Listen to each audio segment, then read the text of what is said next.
to week number 3, another edition of 90 Day Sales Manager. And each week we're trying to give you guys 5 to 10 minutes of just pure content that you can take with you and immediately implement. And this week we're talking about the follow-up process. You know, how much money are people losing in the follow-up? We've all heard the fortune is in the follow-up. And so far we've really covered 3 sales-focused concepts within our video series here. Number 1 is having an opportunity statement. You know, having something to say is just as important as having somebody to say it to without commoditizing yourself in the first conversation. Number 2 then is our lead generation system, our lead generation selling system.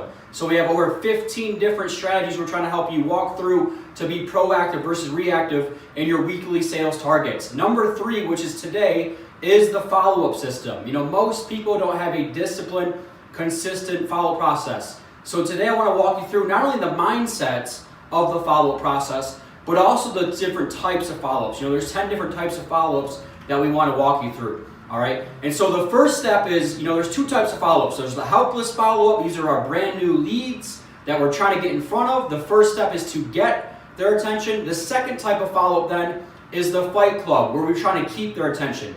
So let's say we had a really good first meeting. We got face-to-face. We shared our opportunity statement. We're aligned with our beliefs. Now what happens? This person then goes into our fight club. We're fighting to earn the business. That's the mindset that we're in. And it's nobody else's job but our own to go out there and earn that business. Once somebody fits your filter, you know they're going to do business with somebody. It might as well be you because you're really good at what you do. It's time to fight to earn that business. So the definition that we use as a follow-up is a touch with value. If you don't remember anything else, just remember that. It's a touch with value. Okay. Now, if we want to get deeper into the definition, a touch with value that articulates how you solve their problems better than anybody else based on your unique past, your struggles, your experiences, your mentors, your education, your perspective, right? There's something that they get from you that they can't get anywhere else. We talk about that as the free prize within the program. And so that's the mindset I need you guys to be in when it comes to that follow-up system, when it comes to fighting to earn the business. And why is the follow-up so important? You know, statistics tell us it takes 7 to 15 touches to close a deal 80% of the time. Most people go 1 or 2 or 3 weak attempts within the follow process. Not us, not you, not in this program, okay? And so it's really hard in today's world. We're all rowing the current of the urgent. We're getting hit in all these different directions all day, every day. And so we can have a great meeting with somebody in the morning and already be forgotten by the afternoon. It's called object impermanence, right? And so it's our job to stay top of mind, to stay present, to stay omnipresent with that person. And guys, after the first meeting, we're really just trying to rekindle that spirit. We're trying to remind them of what we believe and why we believe it and how we do it differently and all the people we've done it for. And we're really letting them know, hey, money changes hands when problems are solved. Here's the problems that I can really solve for you more than anybody else, right? And so have something to say. I think this is why most people struggle with the follow-up, is they don't have anything to say, they don't have anything of value to say, they don't have anything of interest to say, and they know it. Okay, so it's not only follow up, but it's following through on the different types of things that we're doing for those clients we're trying to close. All right, and so there's amateur versus professional follow up, just like there's amateur versus professional behavior that we talked about within our selling system, right? And so here are some amateur ways that people follow up. Just checking in with you. Just want to see if I can answer any more questions. You're on my list of people to call today, right? Those are all amateur ways. I woke up thinking about you today, which is just weird, creepy, correct? And so we got to have something to say. That's why we're constantly doing all these activities. We're constantly meeting different people. We're constantly meeting people in the same circles. That way it triggers us to constantly think about those folks in social proof, social consensus. And so here in a second, I'll walk you through those 10 types of touches, right? And so the professional follow-up, it's discipline. We go 7 to 15 touches within a 90-day process. That's the follow-up. That's the professional follow-up, okay? And so again, the mindset before we get into the actual 10 touches is you're really good at what you do. They're going to use somebody, so it might as well be you. Protect them from the amateurs that are out there in real estate or whatever market that you're in, and really go out after that business and earn the business, right? And the mindset that I have, guys, I'm aggressive. You know, once I put somebody in my fight club, I know I can help them. I know we share the same beliefs. And so I can't lose something I never had. That's the mindset I'm in when it comes to my follow-up process. And so let's quickly go through the 10 touches, okay? And there's formal touches and there's informal touches. Another way of looking at it is there's soft touches and there's hard touches. And I'm big into trigger events, anything that triggers me to think about folks. So quickly, the 10 touches really would be, number one, we had a great meeting. Now we're focused on the Fight Club, the follow-up process. Number one touch is really just a brief email summary. It was great to meet you. I want to basically remind you of the shared beliefs. There's really 2 or 3 ways that I can help you more than anybody else, right? So it's just a quick informal touch. That way it recaps your summary of the meeting and you have their contact information, okay? Touch number 2 then gets into some kind of content specific thing with them. So you send them maybe content you created, maybe it's an article that you wrote, a blog, a video. It's something that shows them that you're the expert.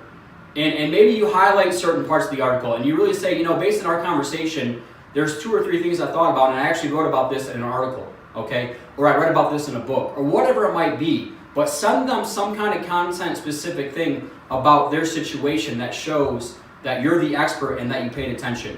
Touch number 3 then are the triggers. So I'm constantly, as an entrepreneur, I'm constantly on. I'm constantly looking for opportunities. And so if I go meet somebody in the market, if I figure out that they enjoy a certain activity and I'm doing that activity, it triggers me to think about them. And let's say, for instance, if I'm here in Denver, I go to a Rockies game, Coors Field, baseball, and I know they're a huge baseball fan, I might just take a selfie, send it to them, text them, soft touch. It's corny, it's cheesy, guys, but it shows that you care, it shows that you listen. And so that's the kind of triggers I'm always looking for. If they like golf, I might invite them to go golf, right? If it's all these different things. I'm always looking for opportunities to include somebody into my life and be involved in their life. So that's the personal trigger. There's also professional triggers. If things are going on in your market, that might be a professional trigger that makes you reach out to them. Hey, houses are going like this. I found one over here. Whatever triggers you to think about that person.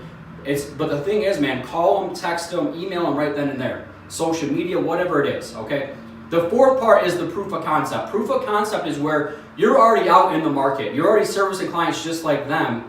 And so if you're already doing what you should be doing all day, every day, proof of concept is making sure they know that you're the expert and that you're doing all these different things.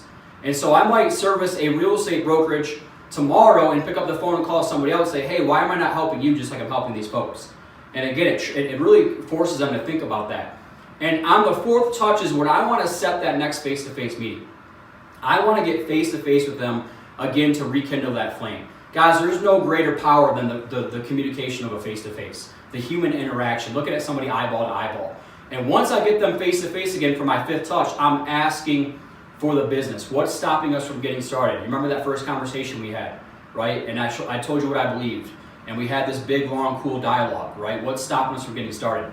Now, if we ask for the business right then and there and we still can't close it, that gets us to touch number 6. Touch number 6 is where I'm going to bring in the big dogs. I'm going to bring in past clients, current clients, promoters, advocates, to have those conversations. So I might just say, hey, you know, we haven't confirmed anything yet. Would it help if you talked to 2 of my past clients who just got into a house just like you, or who just listed their house and had the same exact situation that we service? Would that help with you? Now, guys, the important part about this part is you definitely got to have advocates. You got to have the promoters who are willing to have those conversations on your behalf. But what I've found is it's human nature to naturally want to help people throughout this process. And so that's what that really does for us. Bring in the other folks for the social consensus, right? And then on the 7th touch, once we've gone through these different touches, I'll just stop and say, has anybody else worked this hard to earn your business? This is the challenger sale concept. Most people think relationship builders are king in sales. It's actually the challenger. Has anybody else worked this hard to earn your business? The answer is going to be no. Haven't you noticed how hard I've worked to earn your business? The answer is going to be yes. Then what is really stopping us from getting started? And I'll actually also remind them, do you believe that trained people outperform untrained people? Or in your real estate example, do you believe that people make bad decisions when they're confused or when they're emotional, right? And so this is where you challenge them, you share your beliefs, and then you really just ask them, what is stopping us from getting started? What is truly stopping us? And this is the objection or the excuse. They're going to tell you literally what it is. And if you're good in sales, you already know what's coming, and so you can pivot. And then this is where you can overcome those objections. And we're going to talk about those more in another video. But at this point, guys, this is where you got to be good in sales and already know what's coming. Okay? Now, on touch number 8, I'm really assessing. If I still haven't closed with my challenge or I went through all these different steps, do they really fit my filter of somebody I want to do business with? If the answer is still yes within this 90-day window, this is where I'm going to go back 2 or 3 times again and really revisit some of the other touches that I've already used. It could be the social proof. It could be challenging them again. It could be the triggers, right? And so again, 7 to 15 touches to close the deal 80% of the time. So we've given you kind of a roadmap. Now you can pull and extract and do the different things that you're doing, but we're just trying to give you additional ways to follow up with value every single time. Hope you guys enjoyed this episode of Breakthrough Broker 90-Day Sales Manager. How do you follow up? How do you consistently discipline follow up to close more business more often?